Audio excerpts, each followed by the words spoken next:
Dialogue intercongolais. Félix joue au chaud et au froid pour qu'enfin il sorte gagnant et se repositionne dans ce...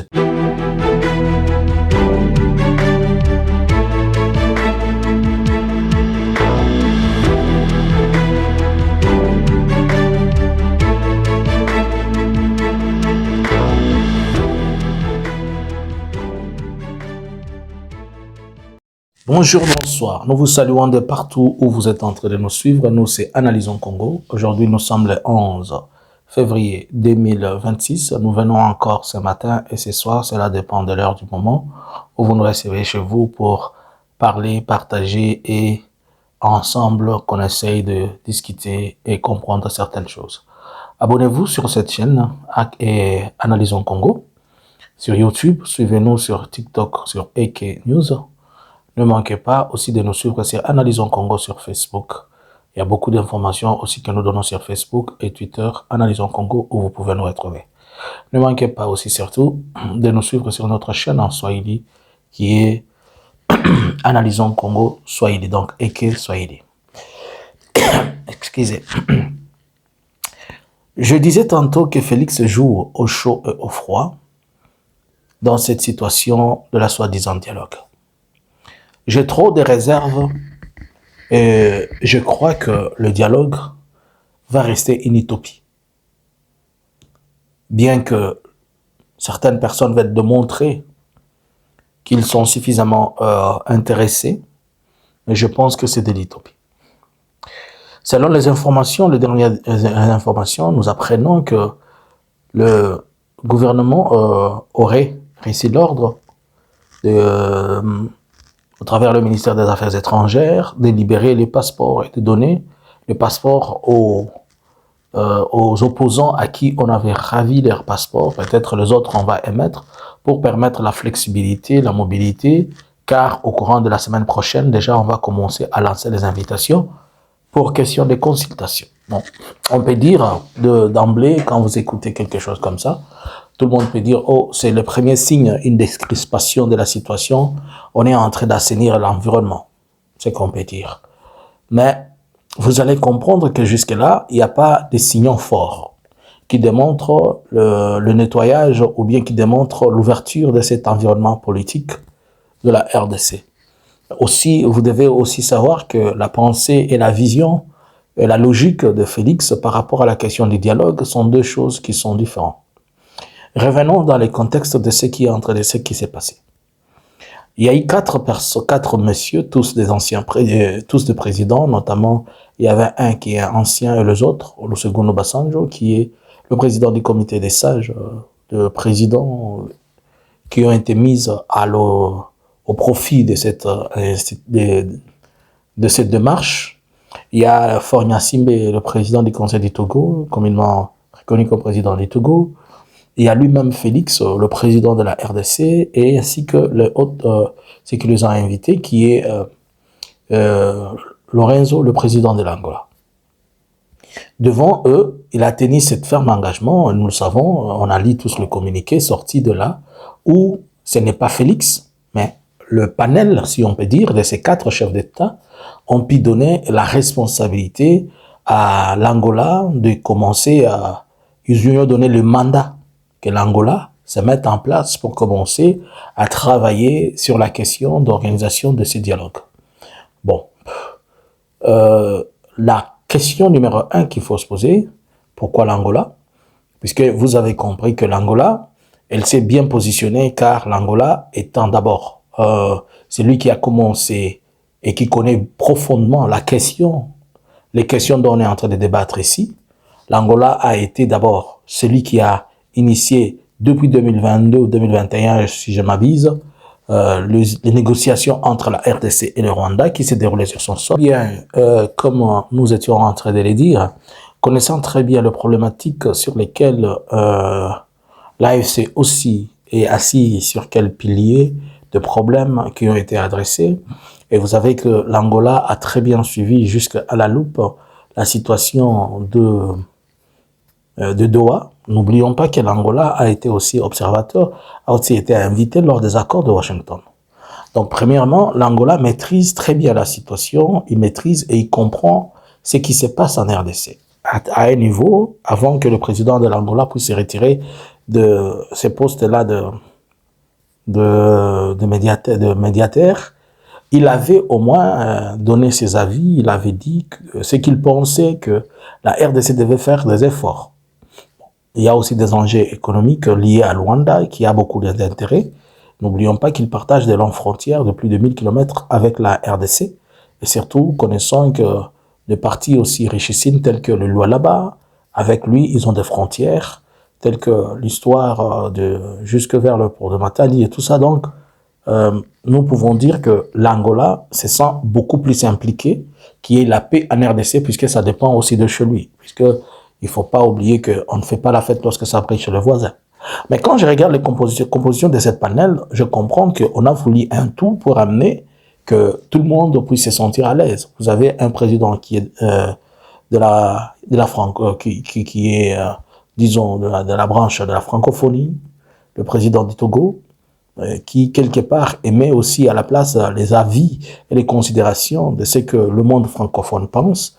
Il y a aussi le président l'ancien président du Nigeria, Olusegun Obasanjo, qui devient à la fois un sage, c'est aussi un président du monde anglophone, mais il ne faut pas oublier que Olusegun Obasanjo, vieux qu'il est, mais il pèse tellement lourd, parce que derrière lui, il a la capacité d'influencer tous ces personnalités anglophones, ou bien ce monsieur anglophone. N'oublions pas que c'est un ancien militaire, et il a la capacité d'influencer à distance ce qui est possible d'être influençable. Alors, il n'y a que le président Félix qui est là, comme étant le président de la République démocratique du Congo, qui se positionne pour venir faire semblant de pouvoir tendre la main pour la négociation, pour le dialogue. Mes doutes, ils sont à quel niveau? Bon, je vais vous le présenter. Premièrement, ce n'est plus à justifier, ce n'est plus à parler. Félix n'est pas un homme d'honneur. Il n'est pas un homme d'honneur, et l'honneur d'un homme, c'est au travers de sa parole. Et la parole de Félix ne représente que la fumée de la cigarette. Bon, vous imaginez que le 31, il a dit que le 31 janvier, vers le 31 janvier, il avait dit de sa propre bouche que le dialogue ne se fera que sur selon l'esprit de la Constitution et surtout en République démocratique du Congo. Et on ne parlera pas aux gens qui ont de mains remplies de sang, c'est qu'on peut dire. Bon, on oublie que si on doit parler d'abord de respect de la Constitution, nous savons très bien qu'il est la première des personnes qui a déclaré ouvertement, et s'il y a l'une des choses qui nous a amené là où nous sommes, c'est cet orgueil où il voulait changer la Constitution. Donc, quand Félix parle de la Constitution, il cherche une couverture politique, il cherche un alibi pour se protéger, mais il n'est pas vrai, il n'est pas serein. Puisque lui-même voulait d'abord changer cette Constitution. Il était pour le changement de la Constitution. Et si l'AFC n'avait pas pris de grandes villes et n'avait pas avancé, l'AFC Barème 23, on parlerait d'autre chose aujourd'hui. Alors, l'entendre parler du respect de la Constitution, qu'il a toujours bafoué, qu'il n'a jamais respecté, c'est quelque chose qui ne s'explique pas. La Constitution, dont l'autorisation, elle permet, elle autorise la liberté d'expression. Mais tout le monde est muselé aujourd'hui à cause de la liberté d'expression. Il poursuit les gens, même dans les pays étrangers, pour museler cette liberté d'expression dont la Constitution garantit. Donc, s'il parle de la Constitution, c'est parler à tort et à travers. Et il parle de gens qui ont le sang sur les mains. Il est la première des personnes à avoir le sang sur avoir des mains remplies de sang. Ses mains sont d'abord triplement remplies de sang, puisque au moins l'AFC Barème 23 lui fait la guerre, mais lui, Félix, il fait à la fois la guerre aux Congolais, il tue le peuple congolais, et il fait tuer encore le Congolais. Il fait la guerre aux Congolais, c'est-à-dire tout le monde qu'il pense qu'il n'aimait pas dans la même vision que lui, il doit être arrêté et tué. Vous en connaissez beaucoup de preuves jusqu'à aujourd'hui, dont la communauté internationale a fait de lui un bébé. Et de l'autre côté, il prend le jeune garçon congolais, le Wazalendo. Vous avez vu ces militaires-là dont on prenait 4 soldats pour assister quelqu'un à tirer. Ces jeunes-là qu'on va envoyer au front de 14-15 ans. Ce sont des gens qui sont tués tous les jours. Et quand on doit parler des gens qui ont des mains remplies de ça, il est la première des personnes. Et les FARDC qui sont tués, qui sont faits, qu'on est en train de bouchardiser chaque jour, comme si c'était de la c'était de la viande hachée. Donc, il est d'abord le premier à avoir le main rempli de sang. Bon, au-delà de ça, je suis en train de vous montrer mes doutes. Au-delà de ça, pas seulement au-delà de ça, le monsieur se retrouve ici, il dit à tout le monde que les gens doivent discuter sur base de la Constitution en RDC et tout ça. Après quelques temps, il dit, dans une autre sortie, il vous fait comprendre qu'il n'y a pas de problème politique en RDC, alors pourquoi aller vers le dialogue? Bon, la même personne qui a dit ça pendant plus de 3 ans, 4 ans, il accepte aujourd'hui qu'il s'organise un dialogue et on lui donne le crédit de croire aux choses qu'il est en train de dire. Non, je ne crois pas. Je ne crois pas puisqu'il n'a pas changé sa logique. Je ne crois pas puisqu'il n'a pas changé ses pensées. Et essayez de comprendre une chose. Lorsque Félix est dans une conférence avec les gens, ou bien lorsqu'il est en train d'échanger avec les gens, son objectif, c'est d'abord d'écouter ce que les gens disent et c'est dégager de cet environnement et en fait prendre la décision qui est la sienne. Je peux commencer par Genève. C'est lui qui avait dit que le changement passe par Fayoulou. Mais quelques jours après, puisqu'il voulait d'abord se rassurer de cet environnement et écouter le pensée de tout le monde, après il sort là-bas. Donc Félix, ce n'est pas une personne avec qui vous pouvez vous asseoir et lui dire exactement ce que vous pensez. Si vous dites à Félix ce que vous pensez, il en tire le contraire de ce qu'il va faire sur vous. Il sait ce que l'AFC lui a toujours demandé, l'AFC Barème 23 a toujours demandé, puisque durant les 14 mois qu'ils ont été à Kinshasa, ils ont eu, j'ai suivi des interviews du vieux Bertrand Bissimo, qui a dit qu'on lui a présenté ce que l'AFC, ce que les M23 demandaient. Donc, il sait de quoi il est question. Même dans les dialogues, il sait qu'on est en train de lui demander de quitter le pouvoir. Alors, du moins, il connaît déjà ce que tout le monde veut du dialogue. Mais tout le monde ne connaît pas ce qu'il veut de ces dialogues. Ce qu'il veut de ces dialogues, c'est juste embrouiller les gens. Voilà pourquoi, après Luanda, quand vous regardez l'esprit de la pensée de Tina Salama, qui représente la pensée de Félix, et vous regardez ce qui a été dit, Luanda, c'est entre le jour et la nuit. Il est encore revenu sur ces histoires. Les gens doivent toujours être dans l'esprit de la Constitution, je ne sais pas. Lui-même n'est pas dans l'esprit de la Constitution. Les gens doivent être, je ne sais pas si c'est à Kinshasa. Donc, en un mot, en fait, Félix ne joue pas au zigzag. Félix joue à un jeu qui lui permet de rester maître de la cérémonie. Mais là où il est en train de se tromper, il n'est pas maître de la cérémonie, car la cérémonie devient de chaque jour trop glissante par rapport à lui. Bon, c'est lui qui, à Luanda, parle, il dit qu'on aille discuter. Le deuxième point, il parle des questions liées au cessez-le-feu. Mais depuis tout le jour, toute cette semaine, ce sont ces militaires qui sont en train de tirer au front. Donc, entre ce qu'ils pensent, ce qu'il vous présente et ce qu'il dit, ce sont des choses qui sont... Ma première doute d'abord, c'est ça, le respect de ce qui sort de sa bouche, qui n'est plus à démontrer. Deuxièmement, Félix a quel intérêt d'autoriser que le dialogue se passe maintenant, dès lors qu'il sait que dans ce dialogue, on est en train de lui demander de partir? Pourquoi donc va-t-il l'accepter à Luanda? C'est pour permettre de démontrer une espèce d'ouverture qui n'existe pas au niveau international et avoir dit aux gens, non, je comprends, je veux. Mais regardez, maintenant, j'ai ouvert, j'accepte même, je ne veux plus les taxer de traîtres, je ne veux plus faire ceci et cela. Donc vous comprenez que quelqu'un qui ne veut pas encore, qui a encore besoin d'un troisième mandat, vous dire qu'il veut dialoguer, ça ne représente rien. Pourquoi? Puisque au troisième point, la corruption ne passe pas pour certaines personnes. Il va corrompre Batata Mpogno avec quoi?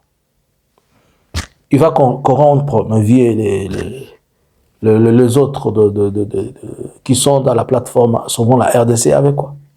Va-t-il corrompre Néhémie Moulagna? Va-t-il corrompre le vieux Mouyej? Va-t-il corrompre? Qu'est-ce qu'il va donner à Kabila? Lui. Alors que c'est Kabila qui lui a tout donné. C'est Kabila qui a fait de lui que quelqu'un soit sur le tapis rouge.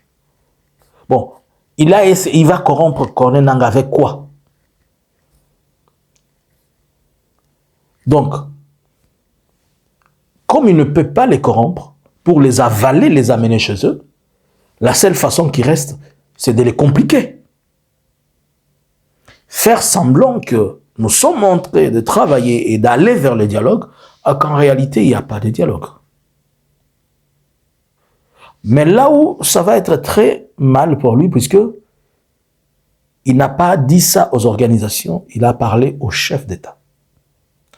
Et surtout, c'est à l'Afrique, les représentants africains qui étaient là. Et de deux, les États-Unis attendent de lui des signaux forts pour voir si ça peut aller. Mais il a aussi en face de lui les gens qui le maîtrisent très bien.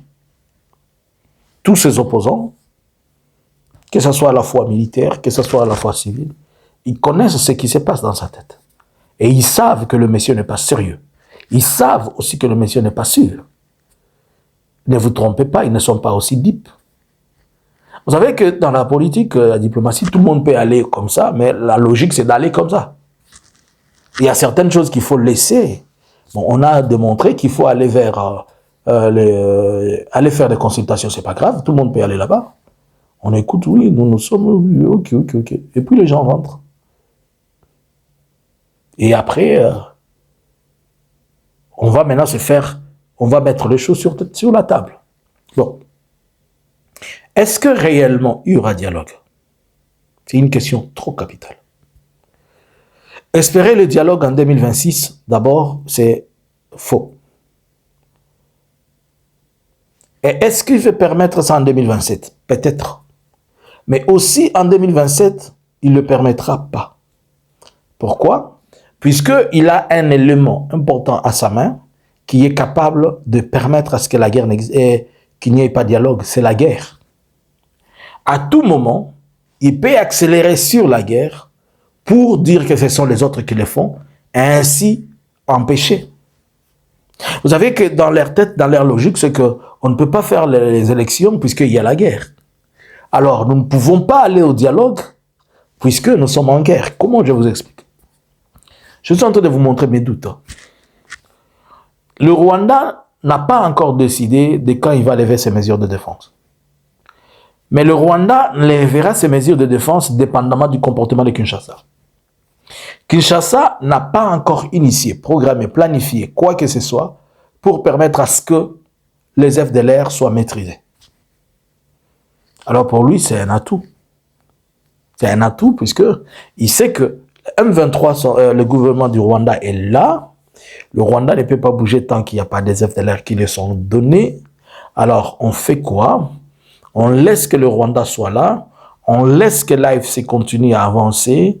Et moi, Félix, donc, j'ai dit aux gens, il n'y a pas moyen d'aller vers les élections en 2028. Et pendant ce temps, on gagne du temps avec les élections, et plutôt avec les dialogues et tout ça, pour n'arriver à rien.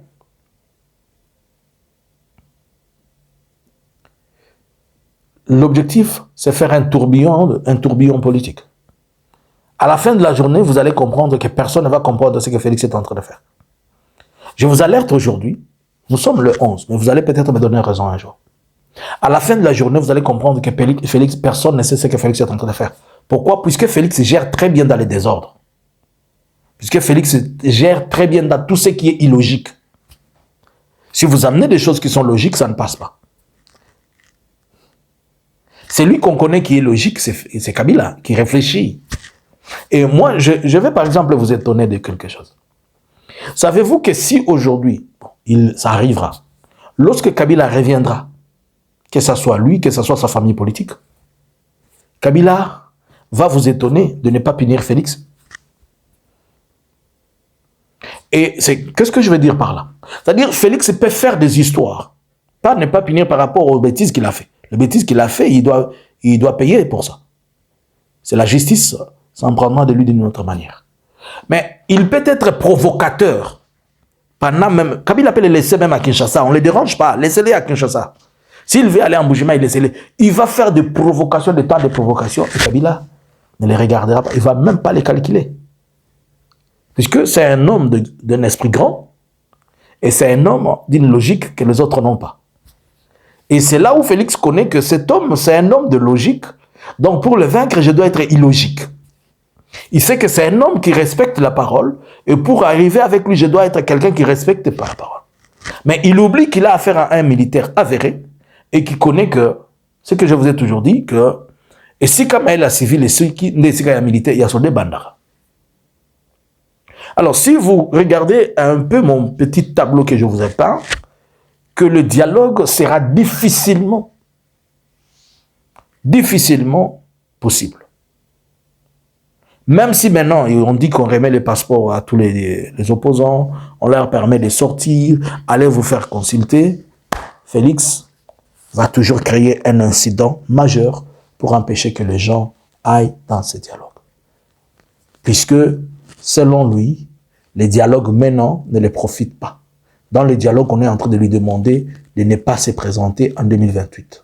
Dans le dialogue, on lui demande qu'on doit organiser la transition sans lui. Dans le dialogue, on est en train de lui demander à ce qu'il y ait une commission bien faite, qui est mixte, qui peut de la CENI. Vous voyez, toutes ces choses, ce sont des choses qui ne passent pas. Puisque lui se pense, il croit qu'il est dans un royaume où il doit gérer comme il veut. Alors, difficilement, on peut arriver au dialogue, mais moi, j'ai même des doutes. J'ai trop de doutes. Si tu as aussi des doutes, mets-les dans les commentaires. Montre-nous tes doutes par rapport à la question du dialogue. Bonjour.